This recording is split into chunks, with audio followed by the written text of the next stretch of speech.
Oxford Bookworms, Stage 1. The Phantom of the Opera by Jennifer Bassett. Published and copyright Oxford University Press, 1994. The Opera House in Paris is a very famous and beautiful building. It is the biggest opera house in the world. Work on the building began in 1861, finished in 1875, and cost 47 million francs. It has 17 floors, 10 above the ground, and 7 under the ground. Behind and under the stage, there are stairs and passages, and many, many rooms. Dressing rooms for the singers and the dancers, rooms for the stage workers, the opera dresses and shoes. There are more than 2,500 doors in the building. You can walk for hours and never see daylight under the Paris Opera House. And the Opera House has a ghost, a phantom, a man in black clothes. He is a body without a head, or a head without a body. He has a yellow face. He has no nose. He has black holes for eyes. This is the true story of the Phantom of the Opera. It begins one day in 1880 in the dancers' dressing room.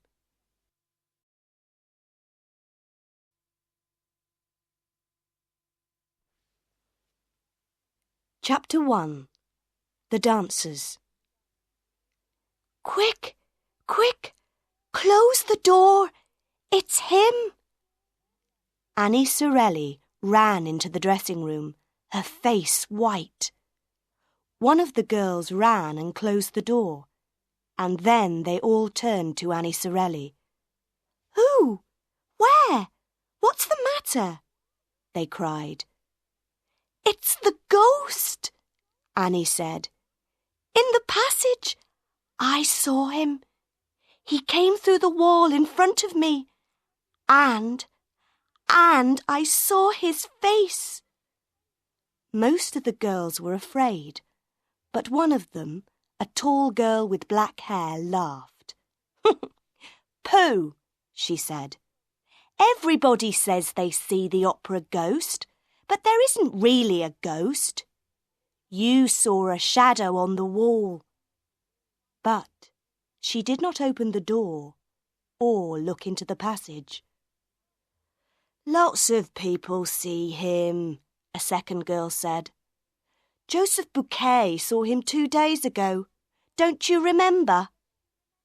Then all the girls began to talk at once.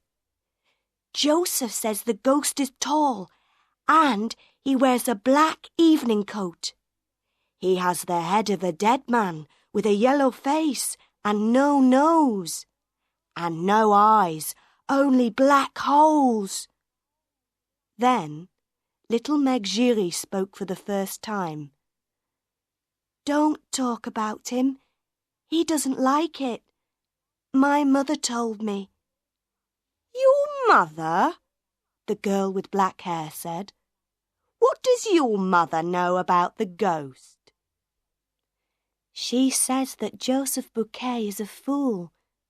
The ghost doesn't like people talking about him, and one day Joseph Bouquet is going to be sorry, very sorry. But what does your mother know? Tell us! Tell us! All the girls cried. Oh dear, said Meg. But please don't say a word to anyone.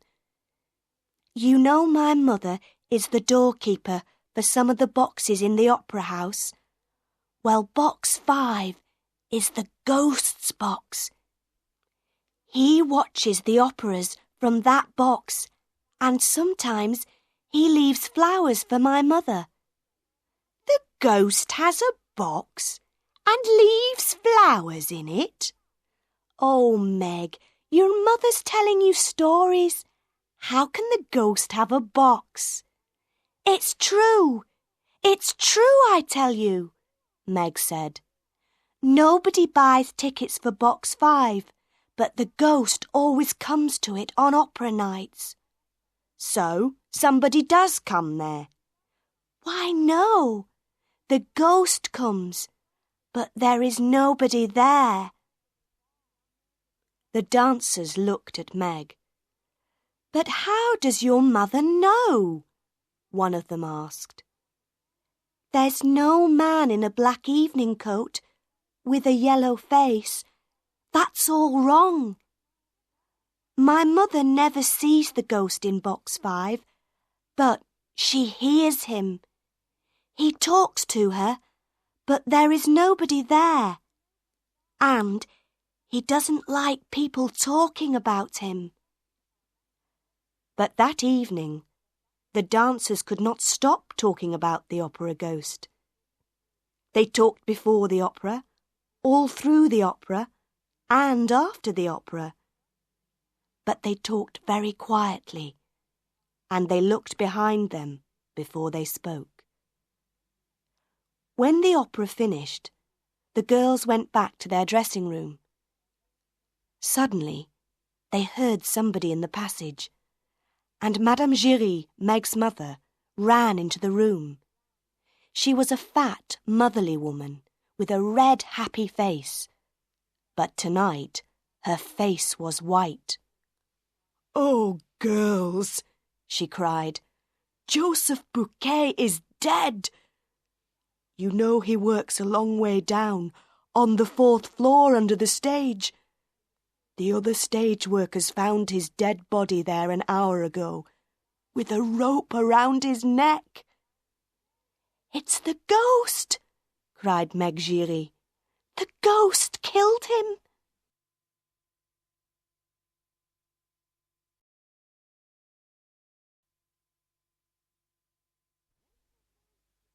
Chapter 2. The Directors of the Opera House.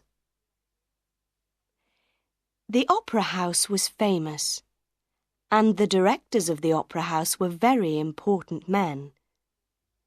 It was the first week of work for the 2 new directors, Monsieur Armand Moncharmin and Monsieur Firmin Richard. In the director's office the next day, the 2 men talked about Joseph Bouquet. "It was an accident," Monsieur Armand said angrily. "Or Bouquet killed himself." "An accident? Killed himself?" Monsieur Firmin said. "Which story do you want, my friend? Or do you want the story of the ghost?" "Don't talk to me about ghosts," Monsieur Armand said. "We have 1,500 people working for us in this opera house, and everybody is talking about the ghost. They are all mad. I don't want to hear about the ghost, okay?" Monsieur Firmin looked at a letter on the table next to him. "And what are we going to do about this letter, Armand?" "Do?" cried Monsieur Armand. "Why, do nothing, of course. What can we do?" The 2 men read the letter again. It wasn't very long. To the new directors. Because you are new in the opera house, I am writing to tell you some important things. Never sell tickets for box 5. That is my box for every opera night. Madame Giry, the doorkeeper, knows all about it. Also, I need money for my work in the opera house. I am not expensive, and I am happy to take only 20,000 francs a month. That is all. But please remember, I can be a good friend, but a bad enemy. O.G.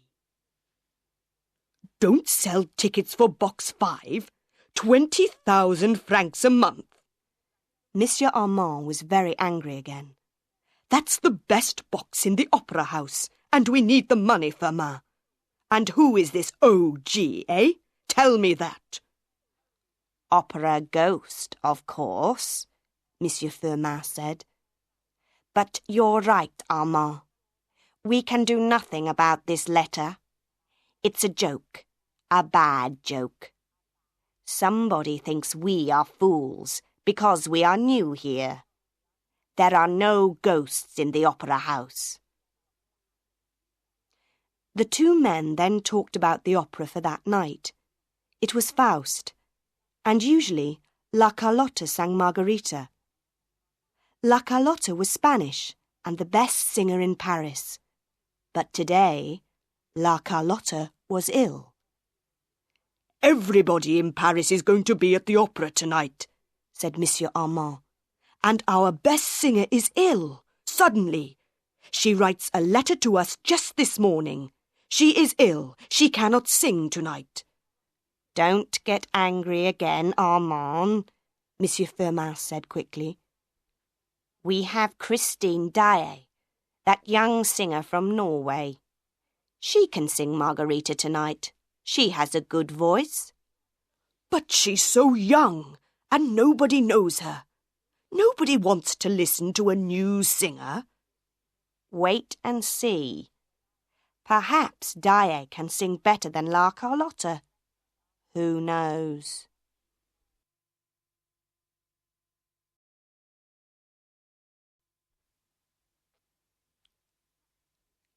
Chapter 3. Christine Daae. Monsieur Firmin was right. All Paris talked about the new Margarita in Faust, the girl with the beautiful voice, the girl with the voice of an angel. People loved her. They laughed and cried and called for more. Daae was wonderful, the best singer in the world. Behind the stage, Meg Giry looked at Annie Sorelli. "Christine Daae never sang like that before," she said to Annie. "Why was she so good tonight?" "Perhaps she's got a new music teacher," Annie said. The noise in the opera house went on for a long time.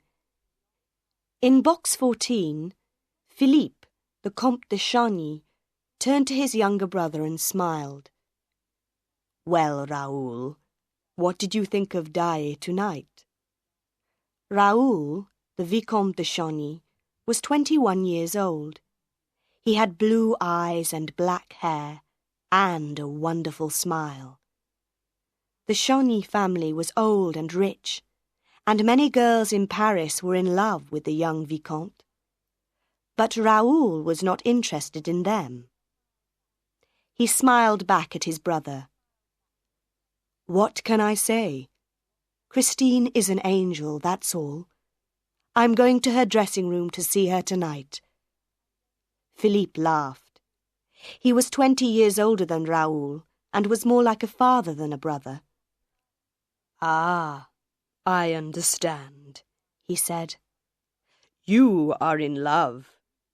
But this is your first night in Paris, your first visit to the opera. How do you know Christine Daae?" "You remember 4 years ago, when I was on holiday by the sea in Brittany?" Raoul said. "Well, I met Christine there. I was in love with her then, and I'm still in love with her today." The Comte de Chagny looked at his brother. I see," he said slowly. "Well, Raoul, remember she is only an opera singer. We know nothing about her family." But Raoul did not listen. To him, good families were not important, and young men never listened to their older brothers. There were many people in Christine Daae's dressing room that night, but there was a doctor with Christine, and her beautiful face looked white and ill. Raoul went quickly across the room and took her hand. "Christine, what's the matter? Are you ill?" He went down on the floor by her chair. "Don't you remember me? Raoul de Chagny, in Brittany." Christine looked at him, and her blue eyes were afraid. She took her hand away. "No, I don't know you. Please go away. I'm not well." Raoul stood up, his face red. Before he could speak, the doctor said quickly, Yes, please go away. Everybody, please leave the room. Mademoiselle Daae needs to be quiet. She is very tired." He moved to the door, and soon everybody left the room. Christine Daae was alone in her dressing room. Outside in the passage, the young Vicomte was angry and unhappy. How could Christine forget him? How could she say that to him? He waited for some minutes. Then, very quietly and carefully, he went back to the door of her dressing room. But he did not open the door, because just then he heard a man's voice in the room. "Christine, you must love me," the voice said. Then Raoul heard Christine's voice. "How can you talk like that, when I sing only for you? Tonight I gave everything to you, everything. And now I'm so tired."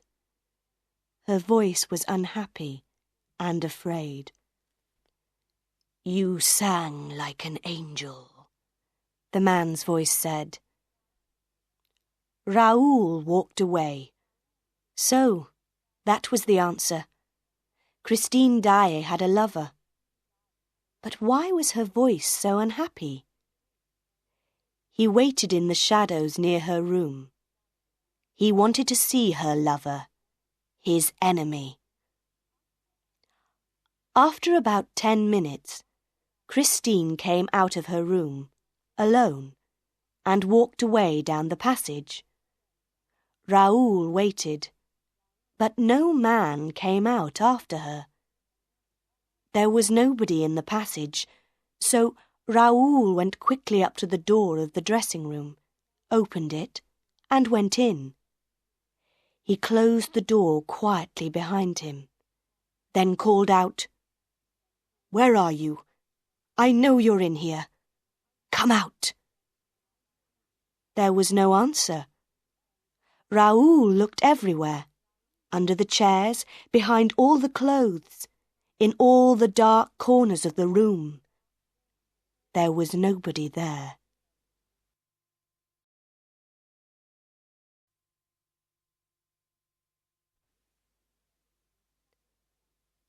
Chapter 4. The Phantom is Angry. That was Tuesday night. On Wednesday morning, Monsieur Armand and Monsieur Firmin were happy men. Paris liked the new Margarita. Everything in life was good. The next opera night was Friday. It was Faust again, but this time with La Carlotta singing Margarita. By Wednesday afternoon they were not so happy. A second letter arrived for them, from O.G. "Why don't you listen to me? I am getting angry. Leave box 5 free for me. And where are my 20,000 francs? On Friday, Daae must sing Margarita again. She is now the best singer in Paris. La Carlotta cannot sing. She has a very ugly voice, like a toad. Remember, I am a bad enemy. O.G." "So, Firmin, is this still a joke?" Monsieur Armand shouted. "What are we going to do now, eh? Is O.G. the director here, or are we?" "Don't shout, Armand," said Monsieur Firmin tiredly. "I don't know the answers. Let's talk to Madame Giry, the doorkeeper of box 5. Perhaps Perhaps she can help us." But Madame Giry was not helpful. Madame Giry was not afraid of ghosts, and she was not afraid of directors of opera houses. "People say that you're a friend of the opera ghost, Madame Giry," Monsieur Armand began. "Tell us about him. Some people say he has no head." "And some people say he has no body," said Monsieur Firmin. "What do you say, Madame Giry?" Madame Giry looked at the two men and laughed. "I say that the directors of the opera house are fools." "What?" Monsieur Armand shouted. He stood up, and his face was red and angry. "Listen to me, woman." "Oh, sit down, Armand, and listen," said Monsieur Firmin. "Why do you say that, Madame Giry?" "Because, monsieur, the opera ghost is angry with you." "When the ghost wants something, he must have it. He is clever and dangerous, this ghost. The old directors before you, they knew that, oh yes. At first they tried to stop him. Then there were many accidents in the opera house, many strange accidents. And when did these accidents happen? When the ghost was angry. So, the old directors learnt very quickly. The ghost wants box 5. He can have it every night. The ghost wants money. Let's give the money to him at once. Oh yes, the old directors understood very well. "But we are the directors, not the opera ghost," Monsieur Armand shouted. He turned to Monsieur Firmin. "This woman is mad. Why do we listen to her? On Friday night, La Carlotta is going to sing Margarita. And you and I, Firmin, are going to watch the opera from box 5. "Well, we can try that, Armand, but we don't want any accidents." Madame Giry came nearer to the two men. "Listen to me," she said quietly. "Remember Joseph Bouquet? I tell you, the opera ghost is a good friend, but a bad enemy." The two men stared at her.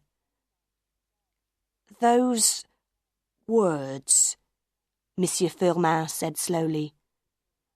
"Why did you say those words, Madame Giry?" "Because the ghost says them to me. I never see him, but I often hear him. He has a very nice voice, and he doesn't shout at people."